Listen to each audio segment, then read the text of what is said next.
اعوذ باللہ من الشیطان الرجیم بسم اللہ الرحمن الرحیم الحمدللہ رب العالمین والصلاة والسلام علی اشرف الانبیاء والمرسلین وخاتم النبیین واہل بیتہ الطیبین الطاہرین المعصومین المنتجبین المہدیین اما بعد فقط قال سبحانہ وتعالی فی محکم کتابہ المجید والفرقانہ الحمید وقولہ الحق بسم اللہ الرحمن الرحیم انما یتذکر اولو الالباب۔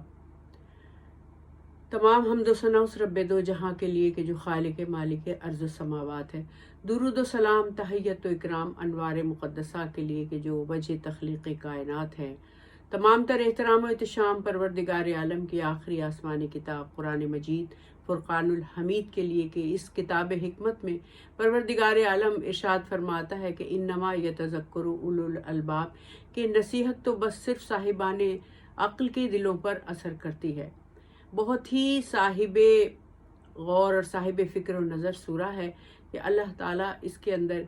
عقل کی فضیلت کو بتاتا ہے، غور و فکر کی فضیلت کو بتاتا ہے کہ اللہ تعالیٰ نے سب سے پہلے جس مخلوق کو خلق کیا، جیسا کہ حدیث میں ملتا ہے، ائمہ معصومین کی احادیث سے روایت ہے کہ پروردگار عالم نے سب سے پہلے یعنی اول مخلوق جو ہے وہ عقل ہے، عقل کو بنایا۔ اس وقت کوئی نبی اور کوئی مرسل عقل کے بارے میں نہیں جانتا تھا، یہ علم پروردگار میں مخفی تھا۔ تو جب عقل کو بنا لیا اور اس کے بعد اس کو تقویت دی چند چیزوں سے، اور ارشاد فرمایا کہ اے عقل، میں نے تیرے اندر سب سے بڑی چیز جو رکھی کہ جو تیرا نفس ہے وہ علم ہے۔ عقل کا نفس علم ہے، عقل کی روح جو ہے وہ زہد و تقوی ہے، اور عقل کی زبان حکمت ہے۔ اور اللہ تعالیٰ نے جب عقل کو بنایا تو اس کی روح قرار دی، اور اس کی روح جو ہے وہ ایمانداری ہے، نیکی ہے۔ اور پھر اس کے بعد جب عقل کو بنا لیا اور پھر اس کے بعد اس کو چند چیزوں سے تقویت دی۔ وہ کیا چیز تھی؟ سب سے بڑی چیز جس کو تقویت دی عقل کو وہ ایمان تھی۔ اللہ تعالیٰ نے ایمان کی قوت سے عقل کو نوازا، اور پھر عقل کو اللہ تعالیٰ نے تقویت دی دوسری چیز یقین سے، صدق سے، سچائی سے، امانت داری سے، اور اس کے بعد اللہ تعالیٰ نے مروت سے، رحم دلی سے، یہ تمام چیزیں عقل کو تحفتاً دیں اور اس کو ایک قوت والی چیز بنا دیا کہ جو تمام چیزوں پر سبقت رکھتی ہے۔ اور پھر اللہ تعالیٰ نے آدم کو خلق کیا۔ ارشاد ہوتا ہے کہ جب آدم کو خلق کیا گیا تو اللہ تعالیٰ نے پروردگار عالم نے اپنے سب سے مقرب ترین فرشتے حضرت جبرائیل کو زمین پر بھیجا، اور عقل کو ساتھ دے کر بھیجا، اور عقل کے ساتھ دین کو بھی بھیجا، حیا کو بھی بھیجا۔ حضرت جبریل آئے اور آ کر کہنے لگے کہ اے اللہ کے نبی، پروردگار عالم نے تمہارے لیے یہ 3 تحفے بھیجے ہیں، اور ایک عقل ہے، ایک حیا ہے، ایک دین ہے، اور ارشاد فرمایا ہے کہ ان تینوں میں سے کسی ایک چیز کا انتخاب کر لو۔ تو دیکھیں اللہ تعالیٰ نے کیونکہ اس قیمتی ترین چیز عقل سے اپنے انبیاء کو سب سے پہلے نوازا تھا، جب ان کی تخلیق ہوئی تھی تو سب سے پہلے اللہ تعالیٰ نے اسی سے نوازا تھا۔ تو حضرت آدم کہنے لگے کہ میں تو عقل کو لوں گا، عقل کی ملکیت سب سے بڑی ملکیت ہے۔ تو حضرت جبریل نے حیا اور دین سے کہا کہ اب تم آسمان پر صعود کر جاؤ۔ تو وہ دونوں کہنے لگی کہ ہمیں تو اس کے ساتھ ہی رہنے کا حکم ہے، ہمیں حکم ہے کہ جدھر عقل ہو ادھر ہی دین ہو، ادھر ہی حیا ہو۔ تو حیا اور دین جو ہے وہ عقل کی بہت بڑی خصوصیات ہیں کہ اگر آپ کو پرکھنا ہے کہ کہاں پر عقل موجود ہے تو آپ یہ دیکھیے کہ جو صاحب عقل ہے اس کے اندر حیا ہے یا نہیں، اور صاحب عقل ہے اس کے اندر وہ کسی دین کو فالو کرتا ہے یا نہیں فالو کرتا ہے۔ تو اللہ تعالیٰ نے اس کو اپنے تمام برگزیدہ ترین بندوں، انبیاء مرسل میں رکھا، ائمہ معصومین نے رکھا، اور سب سے زیادہ بدرجہ اتم یہ ان لوگوں میں موجود ہوئی کہ جن کو اللہ تعالیٰ نے حجت خدا کہہ کر پکارا۔ اور جب یہ تمام چیزیں ان کے اندر آ گئیں تو پھر اللہ تعالیٰ نے حجت بالغہ کو خلق کیا۔ اور حجت بالغہ کیا ہے کہ جس کا سورہ مبارکہ انعام میں ذکر ہے۔ حجت بالغہ اللہ تعالیٰ نے اپنے بندوں کے اندر جو خوف خدا رکھا، تاکہ اس خوف خدا کی وجہ سے سے وہ روز قیامت اپنے آپ کو اللہ کے عذاب سے بچا سکیں اور اللہ کے عقاب کے جو ہے وہ وارث بن سکیں۔ تو حجت بالغہ یہی ہے۔ ارشاد ہوتا ہے، معصومی ارشاد فرماتے ہیں کہ جب ایک انسان دنیا سے جاتا ہے تو اس کو حجت بالغہ کے تحت اس سے یہ پوچھا جاتا ہے کہ کیا تم نے یہ عمل کیوں کیا؟ تو وہ کہے گا کہ مالک مجھے علم نہیں تھا کہ مجھے یہ عمل نہیں کرنا چاہیے۔ تو ارشاد فرمایا کہ اس وقت اللہ تعالیٰ یہ ارشاد فرمائے گا کہ اگر تمہیں علم نہیں تھا تو تم نے علم حاصل کرنے کی کوشش کیوں نہیں کی؟ اور پھر اس کے بعد اگر کوئی یہ کہے گا کہ پالنے والے مجھے علم تو تھا، تو پھر ارشاد فرمائے گا اللہ تعالیٰ کہ تمہیں علم تھا اور پھر بھی تم نے یہ عمل کر ڈالا۔ اس لیے کہ اللہ تعالیٰ نے صحیح معنوں میں عقل اس کو دی ہے کہ جس نے علم کو عمل کے ساتھ جوڑا ہے۔ اگر کسی کی عقل کی پہچان کرنی ہو تو یہ دیکھو کہ جو اپنے علم پر عمل بھی کر رہا ہے یا نہیں کر رہا۔ تو اسی لیے حضور اکرم حضرت محمد مصطفیٰ صلی اللہ علیہ وآلہ وسلم اور ان کے تمام جانشین یہ ارشاد فرماتے ہیں کہ اللہ تعالیٰ نے عقل کا جو کوئی حاکم جو ہے وہ انسان کے جسموں پر حکومت کرتا ہے۔ اگر دنیا کا کوئی حاکم ہے تو وہ انسان کے جسموں پر حکومت کرتا ہے، لیکن اصل حاکم وہ ہے، منتخب کردہ خدا حاکم وہ ہے، اولو الامر وہ ہے کہ جس کے بارے میں اللہ تعالیٰ نے کہا کہ اطیعوا اللہ و اطیعوا الرسول و اولو الامر منکم، اللہ کی اطاعت کرو، اللہ کے رسول کی اطاعت کرو اور صاحبان امر کی اطاعت کرو۔ تو صاحبان امر وہ لوگ ہیں کہ جو اللہ تعالیٰ کے حکم سے اور اس کی شکر گزاری سے پروردگار عالم نے ان کو حاکم ہونے کے ساتھ ساتھ ان کو علم سے بھی نوازا کہ وہ صاحب علم بھی ہیں، عالم بھی ہیں۔ اصل حاکم وہی ہوتا ہے کہ جو عالم بھی ہوتا ہے، اور جو عالم ہوتا ہے اس کی دوسری صفت یہ ہوتی ہے کہ وہ علم کے ساتھ ساتھ اس کے اندر جو صفت اللہ تعالیٰ نے رکھی ہے وہ عدل کی صفت رکھی ہے کہ کبھی بھی صحیح حاکم پروردگار عالم نہیں ہوتا، اللہ کی جانب سے منتخب کردہ حاکم نہیں ہوتا جب تک کہ وہ عالم نہ ہو، جب تک کہ وہ عادل نہ ہو، اس کے اندر عدل کی صفت نہ ہو، اس کے اندر علم کی صفت نہ ہو۔ اور جب علم اور عدل کی صفت اس کے اندر آ جاتی ہے تو اس کے اندر کچھ چیزیں پیدا ہو جاتی ہیں، اور وہ سب سے بڑی چیز کیا ہے کہ اس کے اندر اللہ تعالیٰ اپنی فرما برداری کا جذبہ پیدا کر دیتا ہے، وہ سب سے شکر گزار بندہ بن جاتا ہے۔ اس لیے کہ روایت میں ہے کہ جب اللہ نے عقل کو خلق کیا اور اتنی ساری صفات سے نوازا تو وہ ان تمام صفات کو لے کر سجدے میں چلی گئی عقل، اور 1000 سال تک سجدہ پروردگار میں شکر ادا کرتی رہی۔ تو اللہ تعالیٰ نے کہا کہ اے عقل اب تو سجدے سے سر ہٹا لے اور میں تجھے ان کا وارث قرار دوں گا کہ جو سب سے زیادہ میرے بزرگ ترین بندے ہوں گے، جو سب سے زیادہ میرے فرما بردار بندے ہوں گے، ان کی سب سے بڑی صفت یہ ہوگی کہ وہ سب سے زیادہ منکسر المزاج ہوں گے، سب سے زیادہ رحم دل ہوں گے، سب سے زیادہ ان کے اندر تحمل اور بردباری ہوگی، اور سب سے زیادہ ان کے اندر قناعت ہوگی۔ تو اب آپ لہٰذا ائمہ معصومین یا انبیاء ما سلف میں تو یہ صفات موجود ہے، لیکن آپ یہ دیکھیے کہ جو کوئی بھی چاہتا ہے کہ وہ صاحب عقل بنے اور ان ہستیوں کے حیات طیبہ کو اپنے لیے نمونہ عمل بنائے، تو اس کو یہ چاہیے کہ وہ سب سے پہلے جس منزل پر قدم رکھے اپنی عقل کو مضبوط کرنے کے لیے، اس کے لیے یہ ہے کہ وہ علم حاصل کرے۔ کیونکہ امام جعفر صادق علیہ الصلاۃ والسلام ارشاد فرماتے ہیں کہ ہمارا شیعہ وہ ہوتا ہے کہ وہ جو ہر وقت ان دو حالتوں میں رہتا ہے، یا تو وہ عالم ہوتا ہے یا پھر طالب علم ہوتا ہے، اس کے علاوہ تیسری حالت میں اگر وہ ہے تو وہ تباہی کی حالت ہے۔ تو دیکھیں معصومین یہ ارشاد فرماتے ہیں کہ عقل کامل ہی وہاں ہوتی ہے کہ جہاں علم کامل ہو جائے، اور علم کامل ہی وہاں ہوتا ہے کہ جو ان تمام صفات سے اپنے آپ کو لیس کر دے کہ جس سے عقل کو تقویت ہوتی ہے۔ اور ان صفات میں سب سے بڑی صفت جو ہے وہ انسان کی فروتنی ہے، خاکساری ہے، اس کا ڈاؤن ٹو ارتھ ہونا ہے، علم ہونے کے باوجود بھی اپنے علم کو